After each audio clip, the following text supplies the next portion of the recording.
Bom dia a todos. Queria agradecer a calorosa apresentação do professor William, meu amigo, e também o convite que a comissão organizadora fez para poder discutir com vocês um pouquinho essa manhã sobre o tema HIT.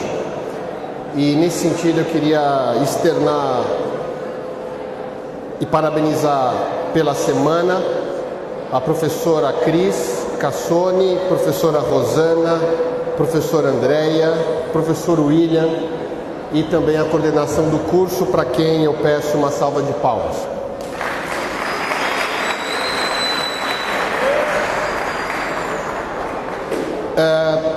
Então é um prazer estar aqui com vocês. Eu queria só complementar a apresentação do professor William, que hoje eu e o professor Mário Charro coordenamos os cursos de pós-graduação em Educação Física aqui na FMU e já convidamos vocês para 2017 estarem com a gente em mais de 28 cursos que esta universidade oferece.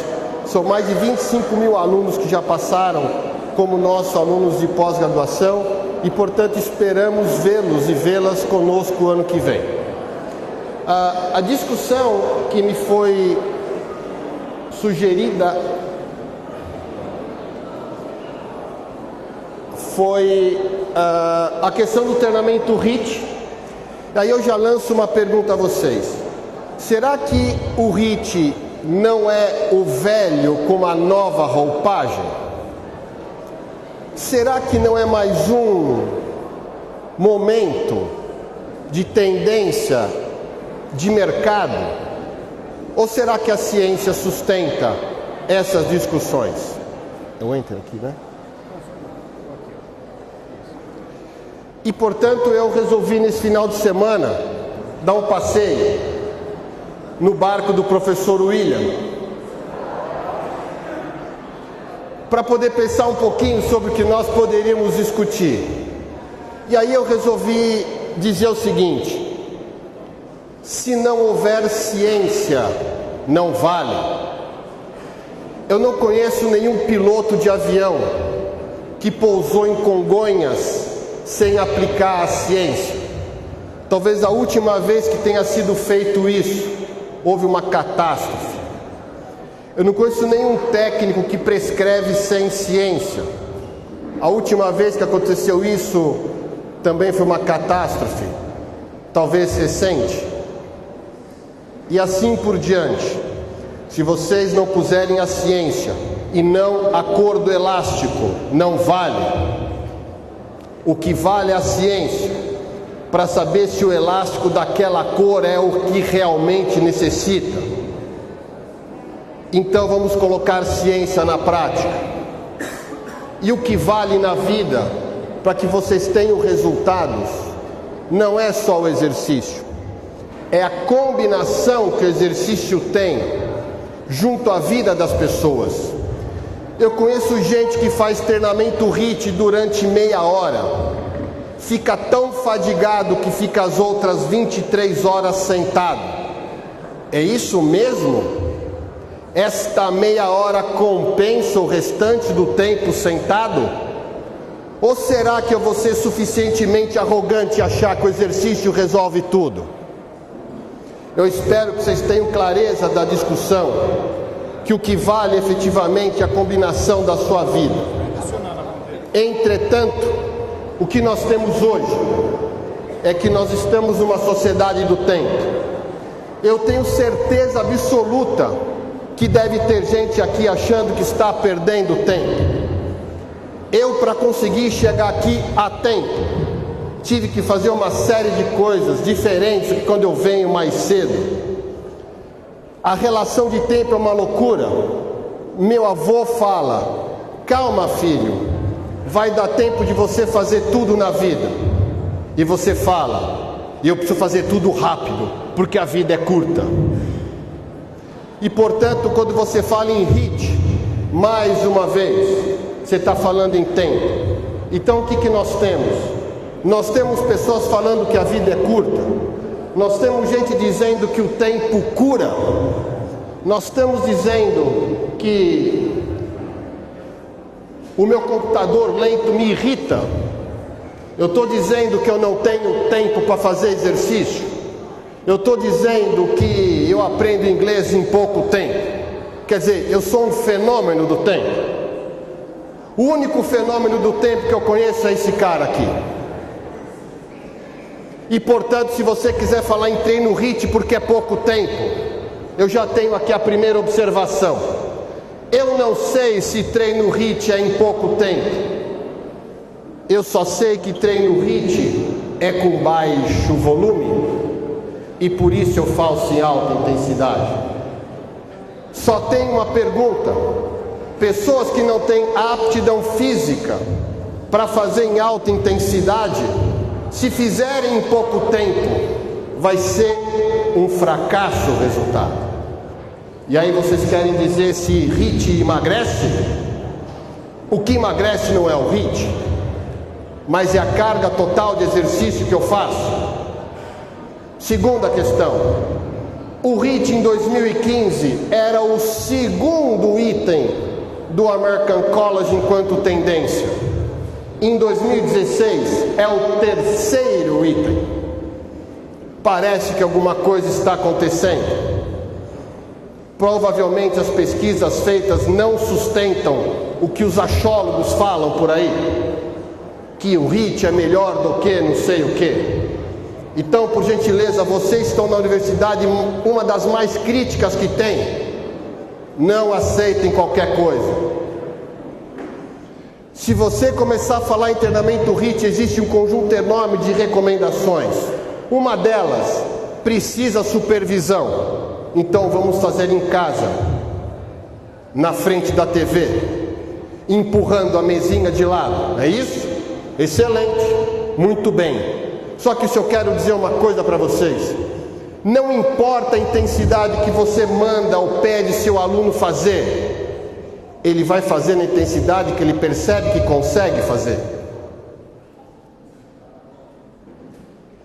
Então significa dizer que o treinamento HIIT muitas vezes é uma roupagem velha, porque talvez o mais novo seja orientar as pessoas de como fazer, e não qual é o método em si. E aí você abre a literatura, vê algumas coisas, mas abre a internet e vê isto aí. Parece que o que nós temos na internet é a solução do problema. Parece que HIIT cura de dor de unha encravada a dor de corno. Entretanto, o que você mais loucamente percebe é que as pessoas classificam em níveis, sem saber de quem estão falando. Eu achava que vocês estariam gostando, porque talvez eu esteja falando diferente do que vocês gostariam de ouvir até agora. De qualquer maneira, o que vale nesse momento é pensar que a atividade física traz um conjunto de benefícios que eu não vou discutir, mas as abordagens do treino de alta intensidade hoje se dividem em basicamente três. O HIIT como a condição cíclica, o HIRT como Resistance Training e o HIIT como Power Training. Todos eles falam em alta intensidade. Eu poderia colocar o CrossFit aqui abaixo, mas nada mais é do que um Power Training associado com o Resistance Training. E aí eu posso pensar em exercício com peso corporal. E aí quando eu falo peso corporal, significa dizer que é um treinamento em Resistance Training.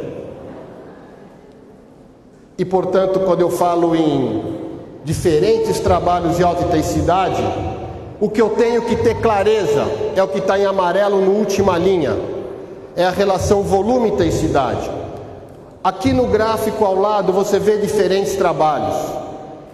Talvez se você somar todas as retas em vermelho, o tempo que elas foram feitas, pode significar a mesma carga de esforço relativa.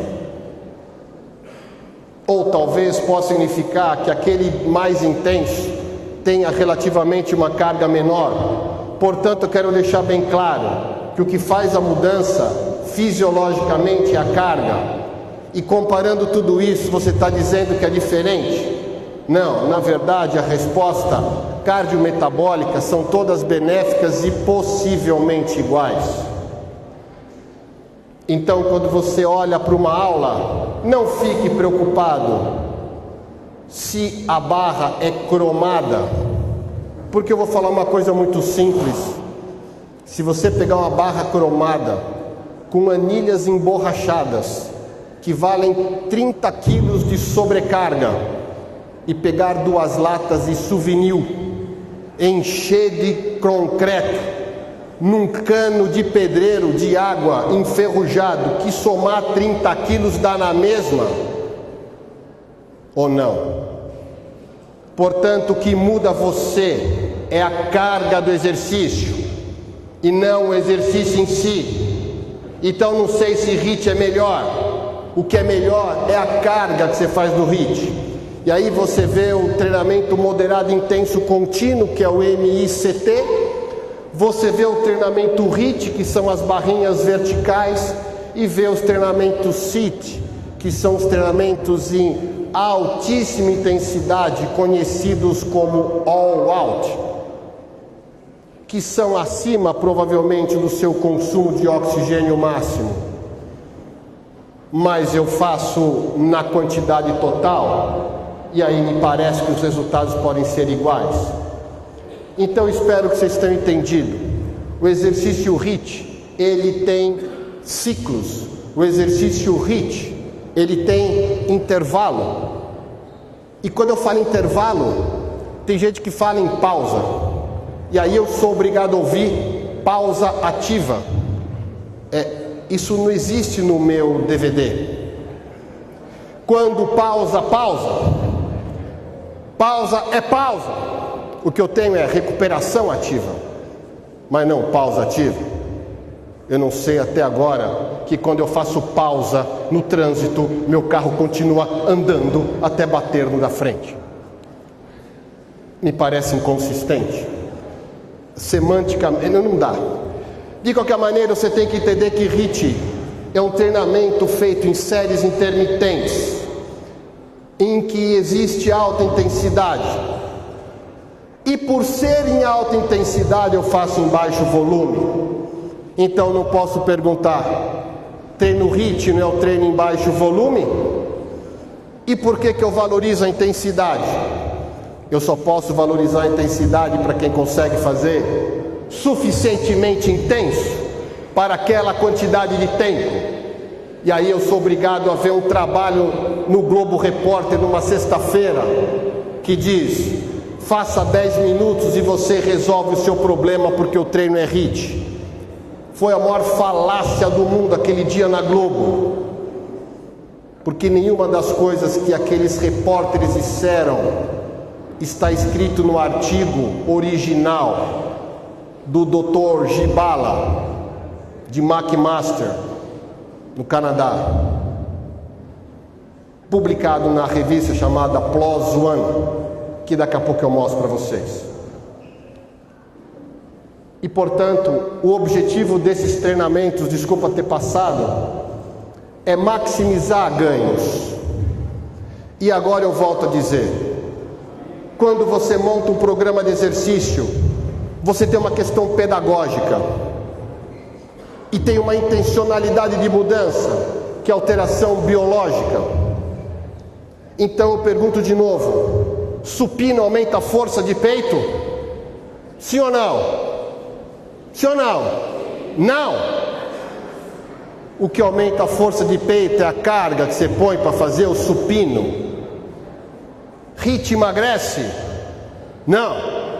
O que emagrece é a carga do HIIT. Só que o HIIT é o que está à sua direita. E o que eu quero fazer é o que está à minha esquerda. E aí eu vejo inconsistência nas duas coisas. Escolho um exercício e digo o benefício que traria da adaptação. Aí eu pergunto, aonde está escrito isso? Qual é a literatura que mostrou isso? Qual o artigo científico que mostrou isso? E aí você fala, Eu ouvi dizer. Aí você fala, depende. E eu digo, depende não existe. Ou você sabe me responder, ou você não sabe me responder. E alguém me pergunta, depende. Aí eu sou obrigado a dizer, depende do quê? Você fala da intensidade. Aí eu digo, tá bom, qual é a intensidade? Aí você fala, depende de novo. Aí eu falo, depende do quê além da intensidade? Depende do volume. Conclusão, eu vou até o fim da vida com dependes e não respondo a pergunta. E portanto, o que vale a carga de treino?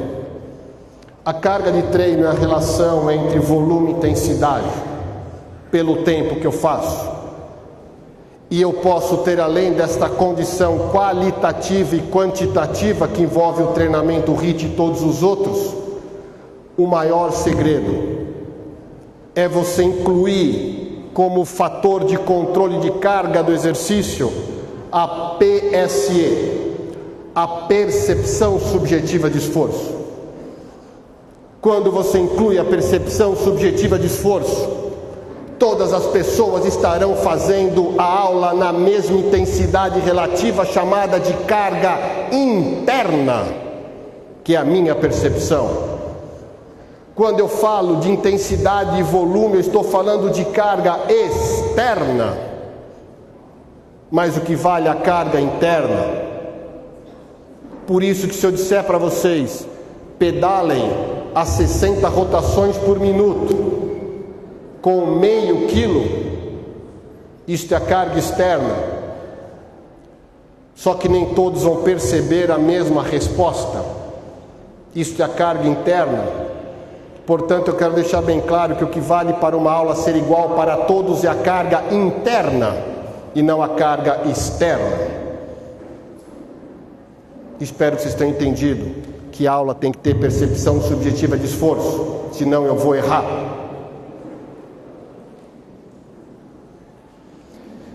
E você tem uma outra possibilidade de análise, que é a carga total, que é a duração do treino multiplicado pela percepção subjetiva de esforço. Isto gera a carga interna de controle do treino. Então agora nós temos algumas condições a pensar. Se a percepção subjetiva de esforço é fundamental, eu tenho aqui uma tabela chamada tabela de percepção de Borg, de 6 a 20, com frases de ancoragem. E quando você fala que o trabalho é HIIT, é intenso, ele deve variar pelo menos entre 13 e 19. E portanto, se você for fazer um trabalho HIIT com alguém, você vai pedir para que pedale entre 13 e 19. Aí o aluno pergunta para você, qual a carga? Agora você não responde, mas depende. Você responde, pedale na velocidade que você percebe que está a 15, porque 15 é pesado. E se eu quiser ter mudanças fisiológicas, tem que ser pesado no treino HIIT. Pronto, resolvi o problema. Todo mundo agora pedalando em velocidades diferentes, mas todo mundo pedalando com a mesma carga interna, valendo 15. Sabe o que aconteceu? Esse treino, ele tem a mesma resposta psicofisiológica para todos os meus alunos. E agora as pessoas acham que da aula individual é o aluno comigo somente. Mentira!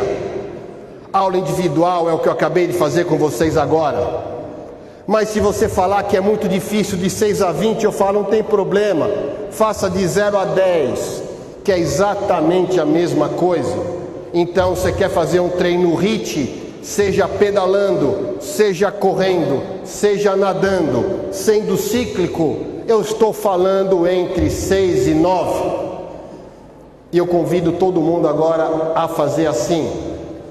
Então eu tenho uma grande sugestão. Desde que eu me formei em 88, eu continuo vendo as tabelas de frequência cardíaca nas salas de spinning. Mas desde 1960 esta tabela psicofisiológica já existia, mas eu não vejo em 2016 as tabelas de percepção de esforço nas salas. Parece que nós não estamos sabendo aplicar ciência à prática. Talvez foi isso que o avião ultrapassou a pista de Congonhas. Talvez seja por isso que o seu aluno desista. Talvez por isso que o seu aluno fala que os objetivos não foram alcançados. É porque eu não sei controlar a carga. Espero que eu esteja sendo crítico o suficiente para vocês mudarem a posição de vocês, como eu já mudei a minha. E não quer dizer que eu estou certo, mas certamente é uma nova forma de pensar. Se vocês acham então que treinamento HIIT é bom, vejam esse vídeo. Parece que eu tenho duas pessoas muito iguais, afinal são dois orientais, não é verdade? São iguais. Parece que o sujeito da nossa direita, ele está bastante apto, igual a alguns que estão caminhando lá fora agora. Nesta sala, deve ter alguns parecidos com o da esquerda. Vamos ver a diferença. E ele fica falando um monte de coisa que não vem ao caso agora. E portanto ele diz que vai fazer um determinado treinamento. Eu só quero que vocês observem a qualidade do movimento do sujeito da direita e compara com o movimento da esquerda. Parece que o cara da direita já nem sai mais do chão. Eu tenho certeza que o sujeito da direita está percebendo muito forte, mas a carga externa de treino é fraca, ou não? Olha o que ele sai do chão. E aí você vai dizer para mim que o gasto calórico é alto, com esse salto ridículo, pior que o meu. Mas é claro que ele vai perceber que isso está extremamente pesado. É porque ele é ruim. Esse indivíduo, para começar a melhorar, tinha que melhorar a força muscular primeiro. Ele não tem condição neuromuscular metabólica para fazer na intensidade devida. Olhe o agachamento agora. Ele já está fora do ritmo do primo dele. Eu posso acreditar que realmente, olha a diferença de salto, olha a velocidade de trabalho, mas tudo isso demora 8 minutos, que eu não vou gastar meu tempo em cima disso. Alguém quer fazer algum comentário que não tem efeito diferente neste treinamento para duas pessoas? É muito provável que o sujeito da esquerda tenha um gasto calórico maior. É muito provável que o sujeito da esquerda tenha uma melhor aptidão cardiorrespiratória. Mas eu digo que o treinamento para o sujeito da direita é HIIT. É HIIT. Só que provavelmente o efeito total é pequeno. Aliás, talvez o efeito total seja grande. É porque ele é gordo. Então nem vou continuar, porque vocês já entenderam a lógica. Então eu tenho um desafio aqui para vocês. Eu tenho 2 treinos. Pode ser? Ok. Um treino HIIT e um treino convencional, na zona alvo, contínuo, chamado steady state. Um está em duração de 45 minutos, porque eu tirei as pontas para acabar e para começar, que eu não sei se vale muita coisa isso. Eu tirei as pontas, ok? Então valeu 45 de atividade, e o outro valeu 25, pode ser assim? Então agora vamos ver o que aconteceu. O sujeito pesa 88 quilos. Vamos imaginar que ele faça uma atividade moderada a 75% da frequência cardíaca máxima. Em função da aptidão cardiorrespiratória, eu estou dizendo que ele gasta 13 calorias minutos quando a frequência cardíaca dele estiver a 75%. Isto uma hora eu explico o cálculo melhor. Mas acredite, 75% de frequência cardíaca para esse indivíduo vale 13 calorias minuto. Mas se ele mesmo fizer uma atividade vigorosa, vai fazer a 90% de frequência cardíaca. O que eu entendo que não é tão simples assim, mas supondo que faça, daria 17 minutos, 17 calorias minuto. Porém, quando eu pego 17 calorias minuto e multiplico por 45, eu posso estar dizendo alguma coisa ao redor de 450, 500 calorias. Mas quando eu pego as 17 calorias HIIT e multiplico por 25 minutos, eu tenho 430 calorias. Aí o cara fala, eu queimei. Não pode, né? Mas se fala, eu queimei 430 calorias em meia hora.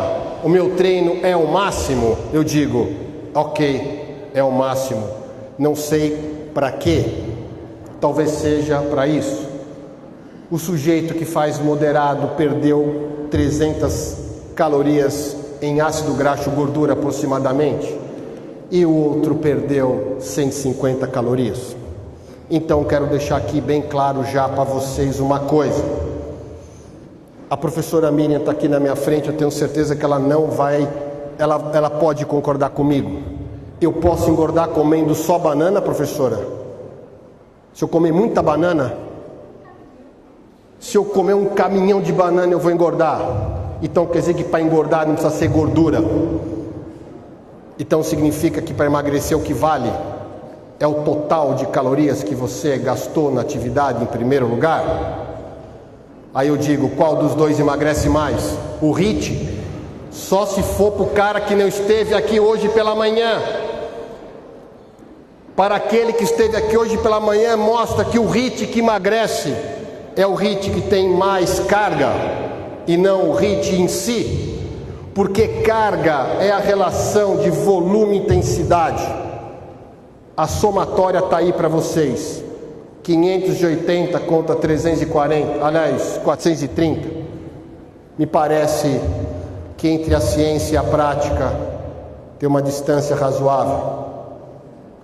Então, se você quiser realmente treinar, eu tenho algumas formas para fazer. Ou eu faço intenso, curta duração, ou eu faço moderado, longa duração. Aí se pergunta, isso é bom para quê? Eu digo, para melhorar a aptidão cardiorrespiratória. Aí você fala, mas é bom para quê? É bom para emagrecer. Sujeito falar para mim que treinar moderado emagrece, eu digo, por quanto tempo? Ele fala, eu ando 20 minutos na esteira moderado. Olha, moderado, 20 minutos, não está aqui nessa combinação. Moderado é moderado, e 20 minutos é curto. Então moderado e curto não está aí. Tem alguma coisa errada, por isso que não emagrece. A não ser que faça alguma restrição. Mas aí nós vamos ter que discutir outra coisa. Eu não estou aqui para discutir sobre restrição. Estou aqui para discutir sobre carga de treino aplicada ao HIIT. Então percebe que deve ser uma nova roupagem com um conhecimento antigo que nem se aplica, mas vira moda. Talvez alguém esteja me julgando aqui, mas eu não estou preocupado com isso. Eu estou preocupado com o que a ciência mostra. Isso não é arrogância, isso é pragmatismo. Segundo, vivo falando para os meus alunos, não sejam valentes, sejam corajosos. O valente é brigão, e o corajoso fala o que tem que ser dito, ponto e acabou. Sejam corajosos. E quando você faz um treinamento, então eu tenho um conjunto de situações que envolve o aumento da capacidade funcional. E aí me parece que tem uma variável importante, que é a intensidade e duração para as respostas hormonais, para estímulo de síntese proteica. Isso é o que faz com que, por exemplo, o treinamento HIIT contribua para a manutenção da massa magra em indivíduos obesos. Tem alguns papers assim. E, portanto, equilibrar o condicionante dos treinos é fundamental. E aí o que você então tem é o treinamento aeróbico associado ao treinamento de força. Ele vai criando mecanismos para que você aumente a capacidade de trabalho, que nesse slide chama-se resistência ou desempenho. Então agora eu entendi. As recomendações são bastante simples.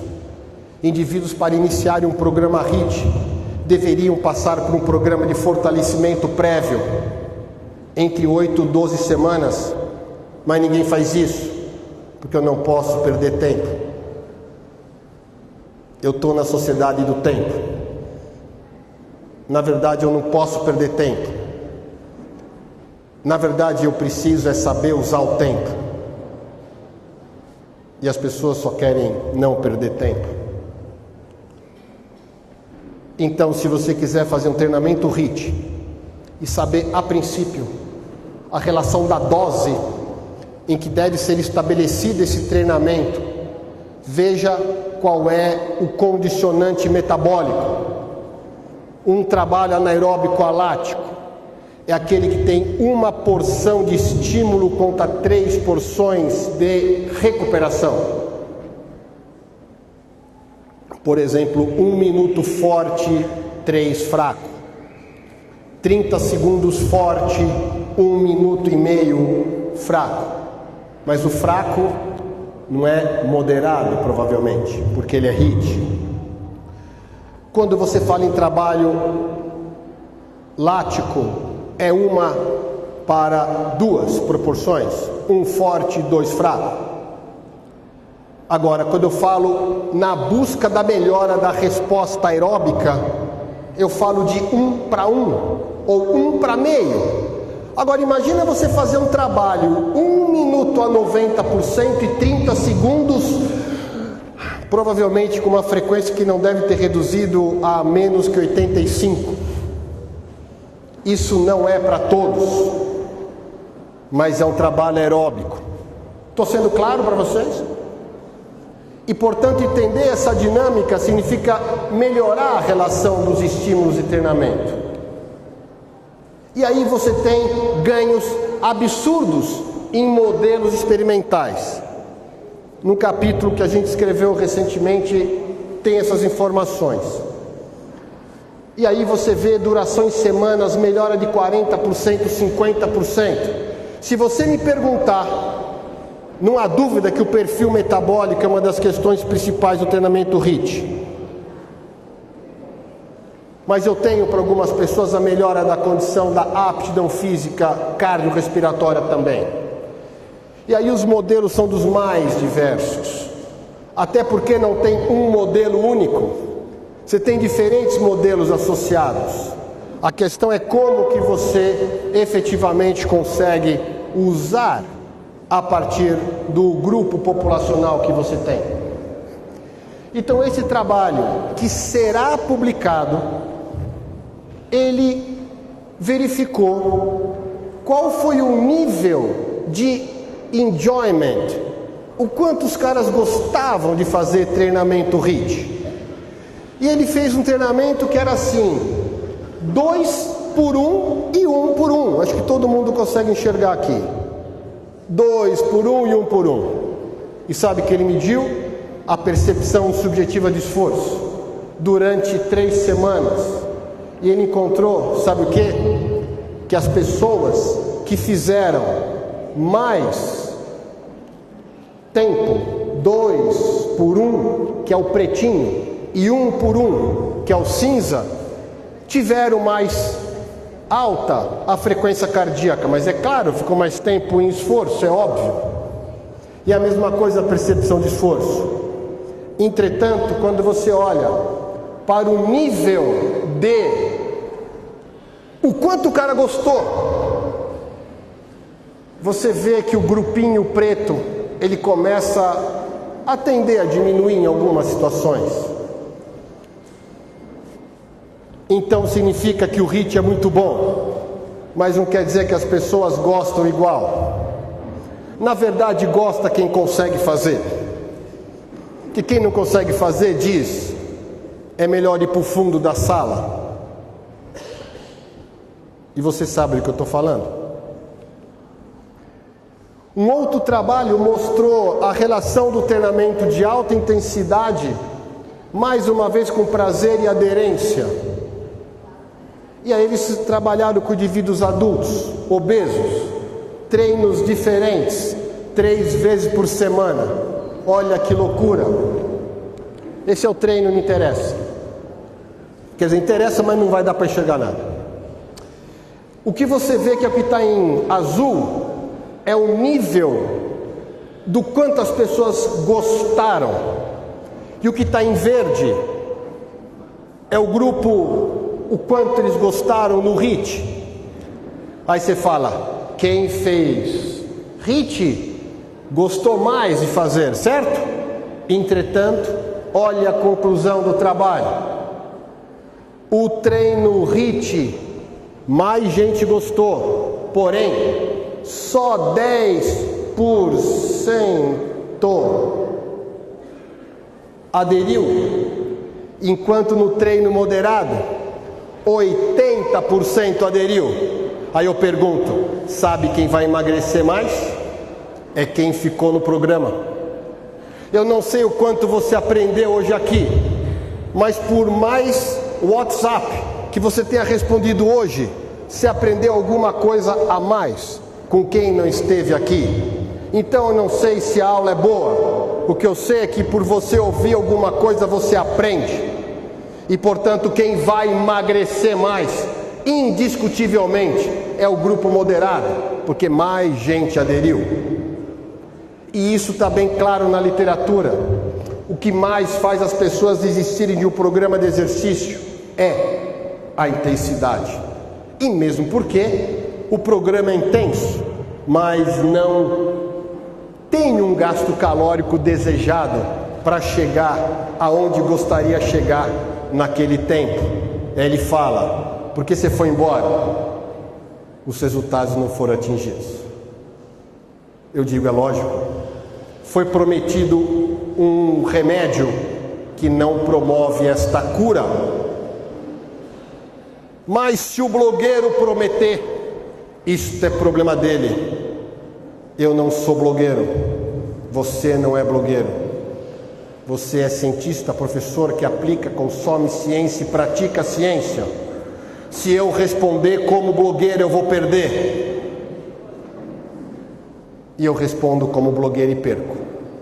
Então responda como cientista que você não perde. Talvez você perca em curto prazo, mas você vai ganhar em longo prazo. Tenha coragem de não ser igual aos outros.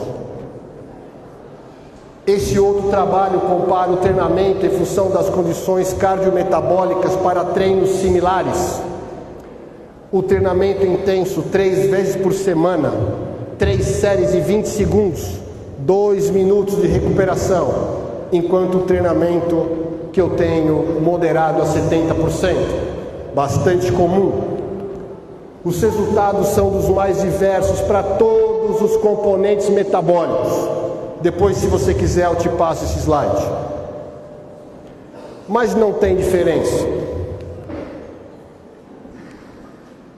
Se você comparar o consumo de oxigênio, o grupo que fez MICT, que é o moderado, teve um crescimento similar ao grupo intenso.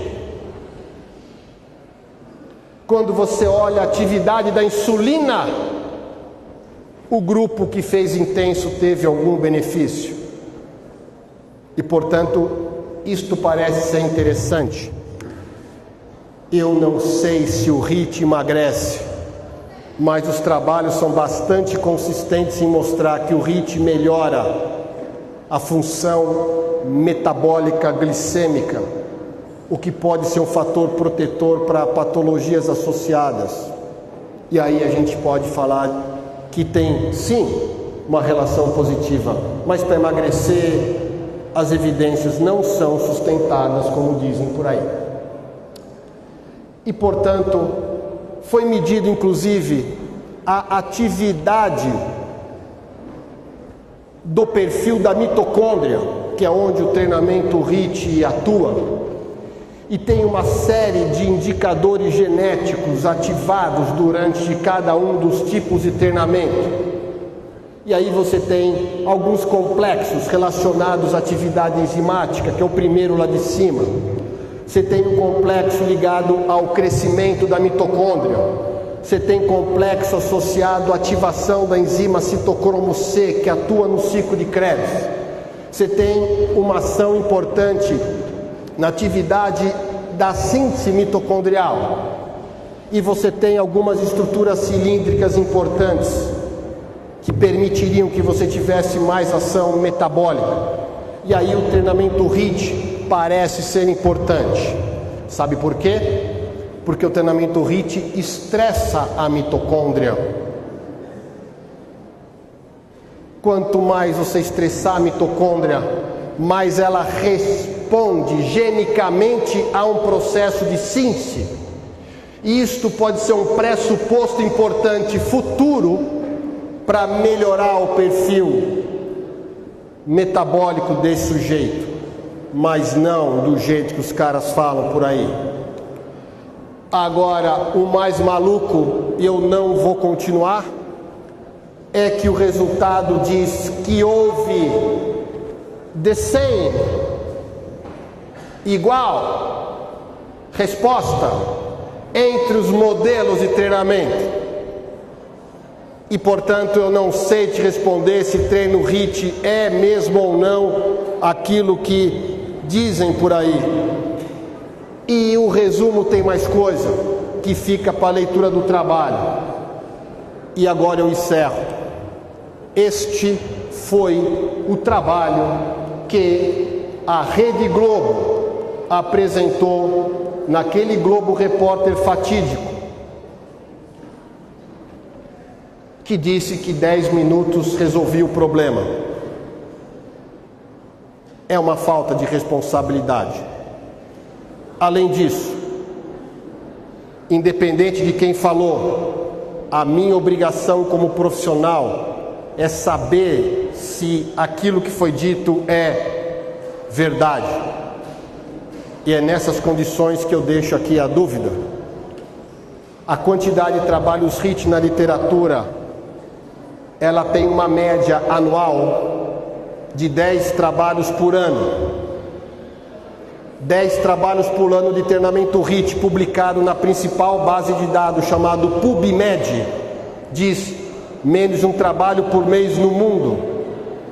Como que eu posso dizer que nós já sabemos que realmente isso é o que causa todas essas mudanças milagrosas? Portanto, o que eu gostaria nesse momento de encerrar a nossa discussão é, mais uma vez, agradecer a comissão organizadora pela oportunidade em estar conversando com vocês. Eu gostaria só de encerrar, então, com a seguinte questão. Eu não sei se eu trouxe o que vocês queriam, mas eu espero que a gente tenha iniciado uma discussão mais séria nesse grupo de formadores de opinião e futuros, em que o exercício precisa ser discutido de uma maneira um pouco mais concreta e menos ufânica. E, portanto, espero que a gente tenha para sempre muito mais luz do que calor, porque o calor acaba criando falência e a luz acaba criando um pouco mais de evolução. Muito obrigado, bom dia para vocês.